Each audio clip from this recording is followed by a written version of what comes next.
They stopped the ceremony at 10:17 a.m., 3 minutes before the vows. Not with a shout. Not with a scene. With a microphone handed quietly to a woman in the front row, Madame Cecilia Owusu Boateng, mother of the groom, who stood up in a cream brocade agbada and said into it, clearly enough for all 230 guests to hear, "We need a moment." And then she looked at the bride. Nana Ama Asante was standing at the front of the hall in a white dress that had taken her aunt 3 weeks to sew from fabric bought at Makola Market in Accra for 47 Ghana cedis a yard. The dress was not the problem. The dress was beautiful. The problem, according to Madame Cecilia, was everything the dress was covering. The girl inside it, who had grown up on the other side of Tema motorway in a 2-room house with a corrugated iron roof, whose mother had sold wakey at the roadside for 18 years to put her through school, whose last name was Asante, but not the kind of Asante that sat in the front pews of this church and was driven here in a convoy of 6 black Land Cruisers. The problem, in short, was that Nana Ama had no money and no family that mattered, as far as Madame Cecilia could see. What Madame Cecilia could not see was the man who had not yet walked through the door. Nana Ama kept her eyes on the floor tiles. White marble, 24 by 24 inches, the kind imported from Italy. She had noticed them when she walked in, because that was the kind of thing she noticed. Measurements, materials, the details of a world that had always existed on the other side of a glass she pressed her face against, but had never been invited through.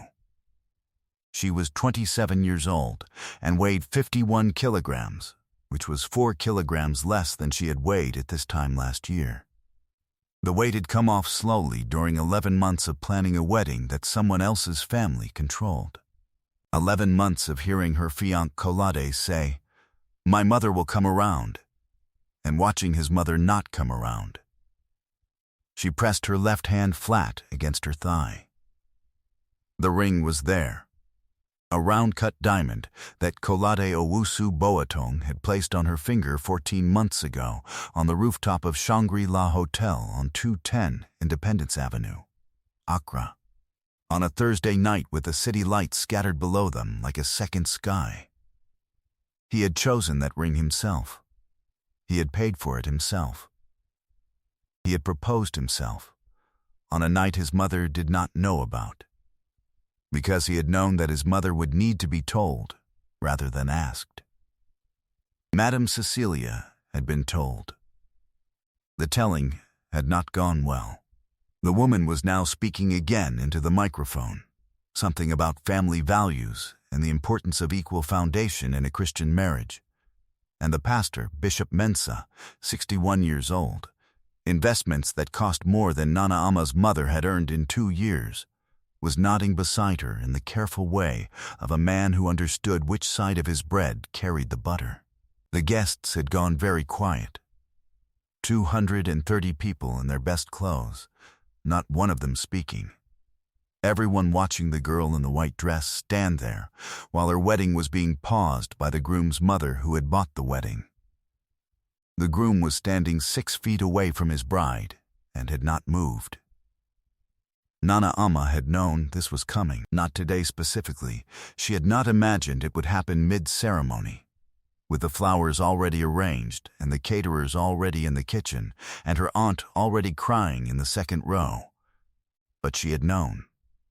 In the way you know a thing when you have spent 11 months watching every confirmation of it arrive on schedule, that some version of this was being prepared for her. She had not told her father. She had not told her father because he was in Kumasi, and because telling him would have meant him doing something about it, and because his doing something about it was the one thing she had decided, quietly, 2 months ago, that she would not allow. She would handle this herself. She had handled everything herself since she was 14 years old, since the year her mother's wakey money started going to the hospital bills instead of the school fees, since the year she had learned to tutor the neighbors' children after school for 20 cedis a session to make up the difference. She had gotten herself to university. She had gotten herself a first-class degree in accounting from the University of Ghana. She had gotten herself a job at Stanbic Bank on Ambassadorial Road that she had been promoted out of twice in 4 years. She had gotten herself, through all of that, to this marble floor and this white dress. She had not gotten herself to Kolade Owusu Boateng. He had gotten himself to her. He had sat down beside her on a broken bench at a funeral in Osu on a Sunday afternoon 3 years ago and told her that her laugh was the first honest thing he had heard all day, and she had looked at this man, tall, warm-eyed, in a suit that cost more than her rent, and thought, "This cannot end well for me." She had been right. She had also been, from that Sunday in Osu, entirely unable to do anything about it. The one object she had brought to the church that did not belong to this wedding was in her handbag, a small purse her mother had given her, brown leather, hand-stitched, bought in 1998 at a stall in Kigesha Market in Kumasi for 12,000 old cedis before the redenomination. It had her mother's initials pressed into the clasp in letters that were almost worn flat. Whenever Nana Ama touched the clasp, she felt the letters with her thumb, even though she could not see them anymore. She touched it, now. Madame Cecilia was still speaking. She had moved on from equal foundations to something about the importance of both families bringing something to a union, not just love, she said, which drew a ripple of sound from the guests that was not quite laughter, but was adjacent to it. Kolade had still not moved. He was looking at the floor the same way Nana Ama was looking at the floor, except his jaw was set at an angle that meant he was holding something in. She had asked him 2 weeks ago if his family would accept her. He had said, "My family will accept you because they will have to." She had understood, in that moment, that he believed this. She had also understood that a man who had spent 31 years of his life inside a world built by Madame Cecilia Owusu Boateng had possibly underestimated what Havington meant to his mother. The bishop cleared his throat. He was about to say something reconciliatory. She could feel it. Then the back doors of the church opened. She did not hear them. She felt the air change, a shift in pressure, a draft from outside, and then a change in the sound of the room. Not a sound, exactly, a cessation of sound. The particular quiet that settles over 230 people when something walks in that they were not expecting. She turned. "If this story is already sitting somewhere in your chest, stay with me. Because what walks through that door in the next few minutes is the thing nobody in that room was supposed to know." The man who came through the doors was not tall. He was average height, 67 years old, in a kente cloth that covered one shoulder, hand-woven, the kind made in the Ashanti region in the traditional style, with gold and green and deep burgundy threads that caught the light from the church's high windows. He was not wearing anything flashy. He was not surrounded by anyone. He walked alone, slowly, with the specific, unhurried quality of a man who has never needed to hurry to be taken seriously. And behind him, starting through the door one by one, came men in dark suits, 12 of them, who stationed themselves along the walls of the church without being told where to stand. He walked straight down the center aisle. His name was Emmanuel Kofi Asante. He was Nana Amo's father. He had last spoken to his daughter by phone 7 days ago, on a Thursday evening, and she had told him the wedding was fine, the preparations were going well, everything was under control. He had listened to everything she said, and then he had asked her one question. "Are they treating you well?" She had paused for 1 second before saying yes. He had heard the second. He had been on a flight from Kumasi to Accra at 6:40 that morning. Madame Cecilia stopped speaking, not because anyone told her to. because the microphone in her hand felt suddenly like the wrong thing to be holding, and because every person in the room, including Bishop Mensah, had turned to look at the man in the kente cloth walking toward the front of the church, and because two of the men stationed along the walls were now being recognized by the Owusu Boateng family members in the front rows, and the recognition was producing a very specific kind of stillness. Emmanuel Asante stopped 6 feet from the altar. He looked at his daughter first. He looked at her the way you look at someone you have watched carry more than they should carry for longer than they should have had to carry it, not with pity, with recognition. He stood there long enough to let her know he had seen the floor she was looking at, and understood what it meant that she was looking at it. Then he turned to Madame Cecilia. "Sit down," he said. 2 words. Conversational volume. No threat in them, no heat. Just the flat declarative sentence of a man who had not driven here to argue. Madame Cecilia sat down.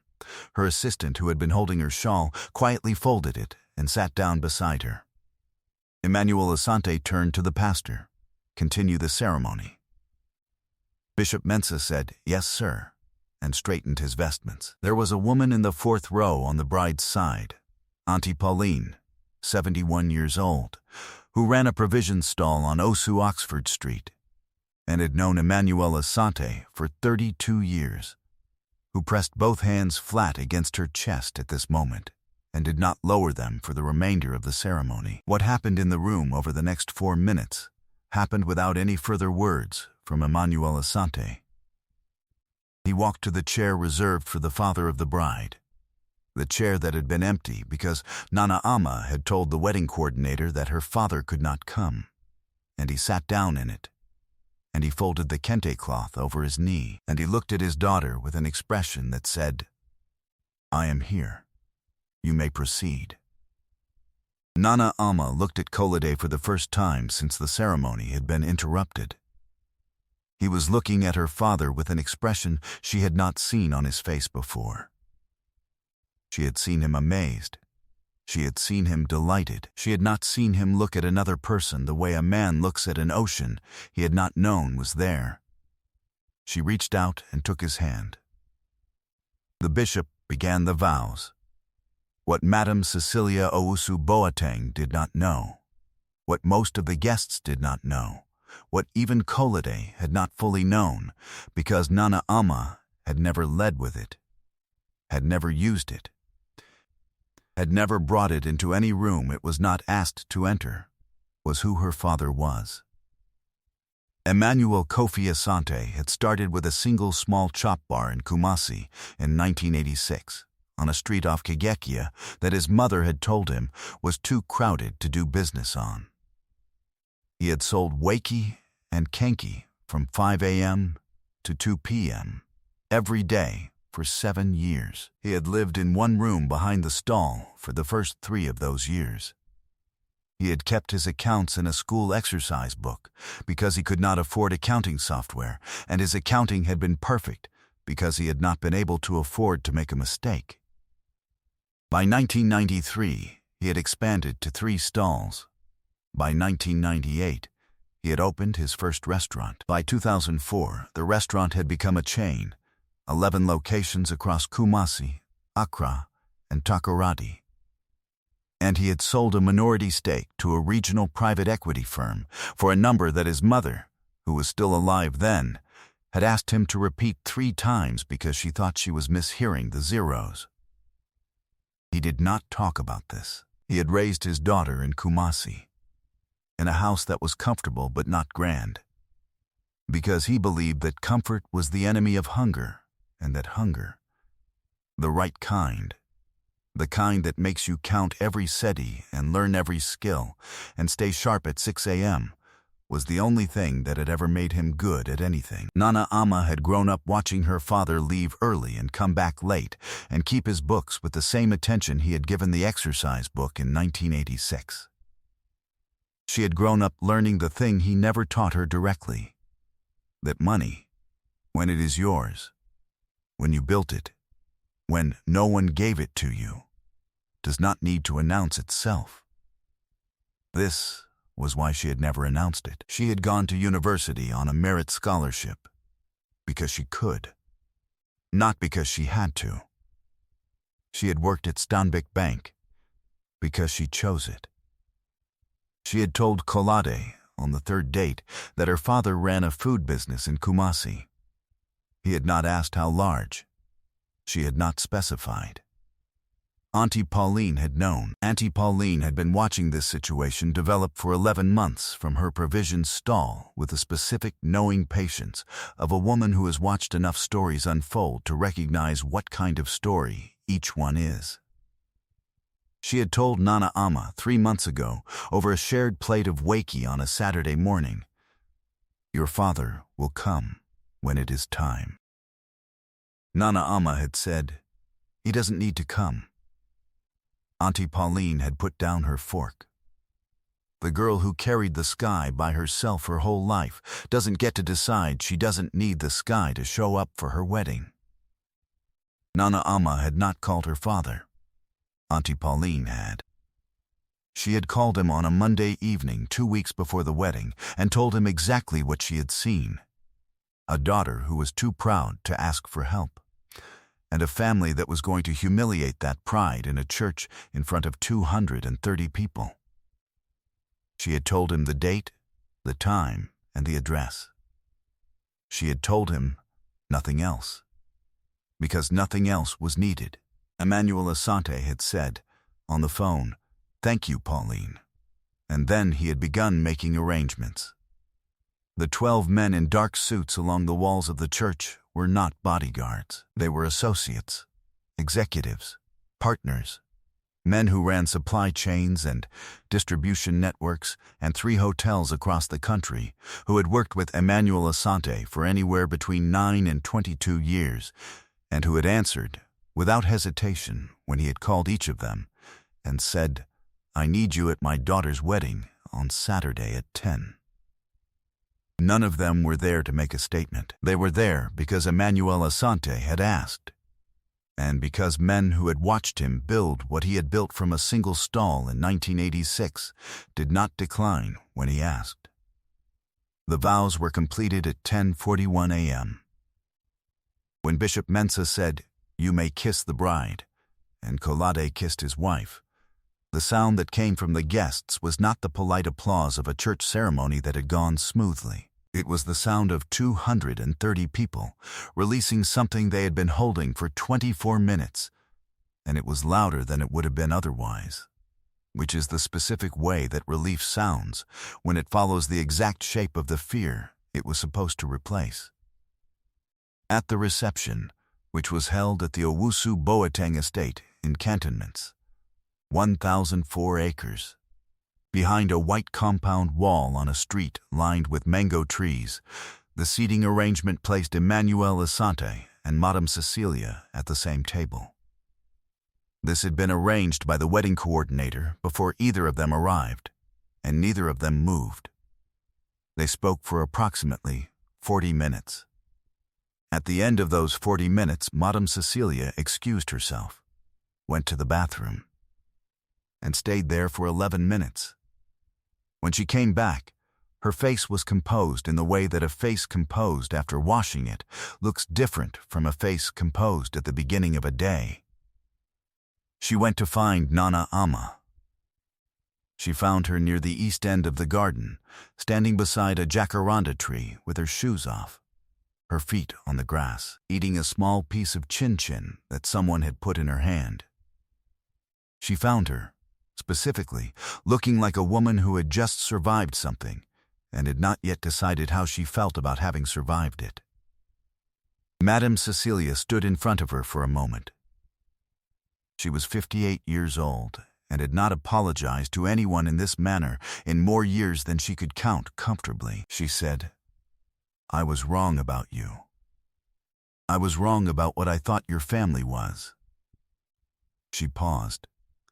She looked at the jacaranda tree and then back at Nana Ama. "I want to know you, if you will allow that." Nana Ama pressed the chin-chin between her fingers and looked at this woman. She was thinking about 11 months. She was thinking about the dress her aunt had sewn for 47 cedis a yard, and about how it was still beautiful, and about how it had never needed to cost more than that to be beautiful. She was thinking about her mother's purse in her bag, the worn initials on the clasp. She was thinking about her father, who had sat in a chair in a church this morning and said 2 words and changed the temperature of a room. She said, "My mother is coming from Kumasi next weekend. You should have dinner with us." It was not forgiveness, exactly. It was a door. It was the specific kind of door that a woman opens when she has decided that what is behind her cost enough, and that what is in front of her is worth more than the price of keeping it closed. Madame Cecilia nodded. "I'll be there," she said. In the kitchen of that same estate, at 3:14 p.m., Emmanuel Asante was standing with a plate of jollof rice that one of the caterers had given him personally. Not because he asked for it, but because word had moved through the kitchen the way word moves through kitchens at Ghanaian events. The way it moves through any space where people who have worked hard all their lives can recognize immediately the quality of a man who has done the same. And he was eating it slowly, standing up, watching his daughter dance on the other side of the garden with her husband. She was laughing.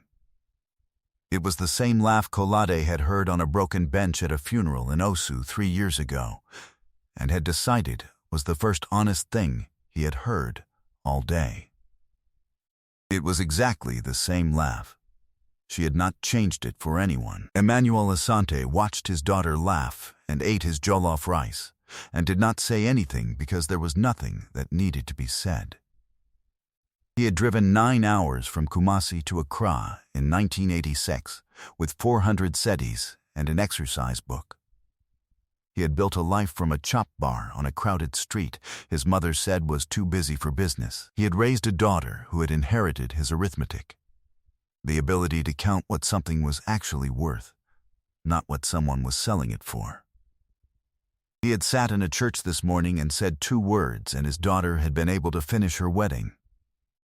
He looked at the jacaranda tree at the far end of the garden. He could see Nana Ama's white dress through the branches, and beside her, leaning close to say something that made her laugh again, the man who had chosen her on a Sunday afternoon in Osu not because of what she came from, but because of what she was made of.